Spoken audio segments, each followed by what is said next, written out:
Oğlumun ad günü üçün bu dəfə tortu evdə özüm hazırladım. Bu reseptlə havalı, qabarıq, sobadan çıxardıqdan sonra belə sönməyən biskvit hazırlaya bilərsiniz. İlk növbədə yumurtanın ağını və sarısını bir-birindən ayırırıq.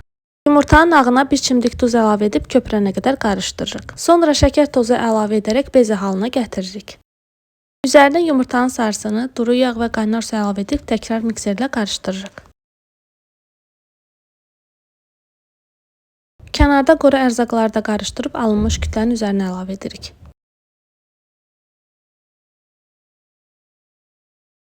Çalışın bu mərhələdən sonra dəmir qaşıqdan istifadə etməyəsiniz. Spatula və ya taxta qaşıqla qarışdırırıq.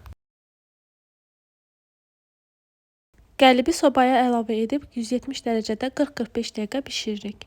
Biskvitin qoxusu ətrafa yayılana qədər sobanın ağzını qətiyyən açmırıq. Püf nöqtə də elə bundan ibarətdir. Əks halda biskvitimiz sönəcək və istədiyimiz kimi qabarmayacaq.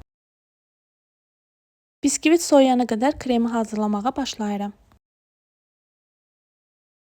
Krem üçün mən 1 litr qaymağın üzərinə 1 ədəd bişmiş qatılaşdırılmış və 1 ədəd qatılaşdırılmış süd əlavə etdim. Qaymağı əvvəlcə mikserin aşağı sürətlə və daha sonra yüksək sürət ilə qabdan axmayana qədər qarışdırırıq.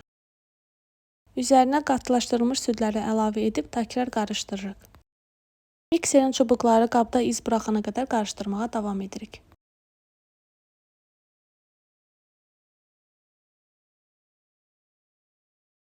Və budur, çox dadlı və yüngül kremimiz hazırdır. Sonra başlayırıq tortun içərisini hazırlamağa. Hazırladığım biskviti 3 hissəyə böldüm. Qatılaşdırılmış südün üzərinə isti suyu əlavə edərək qarışım hazırladım və həmin qarışımla biskvitləri islatdım. İçərisinə krem, karamel, damla şokoladı və qoz qırıntıları əlavə etdim.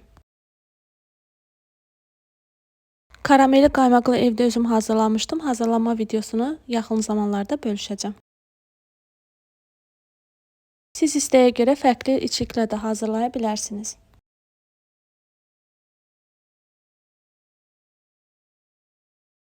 Qatı da kremlədikdən sonra tortumuz demək olar ki hazırdır. Qatda biskvitləri islatmağı unutmuruq. Mən tortu sarı rəngdə hazırladığıma görə qaymağın üzərinə qida boyası əlavə etmişdim. Üzəri üçün şirniyyat mağazalarından 1 manata belə bir dekor almışdım və həmin dekorları qayçı ilə kəsərək bu cür hazırladım. Və sonda tortumuz hazır oldu. İnanın o qədər dadlı və ləzzətli alınmışdı ki, yeyən hər kəs bəyəndi.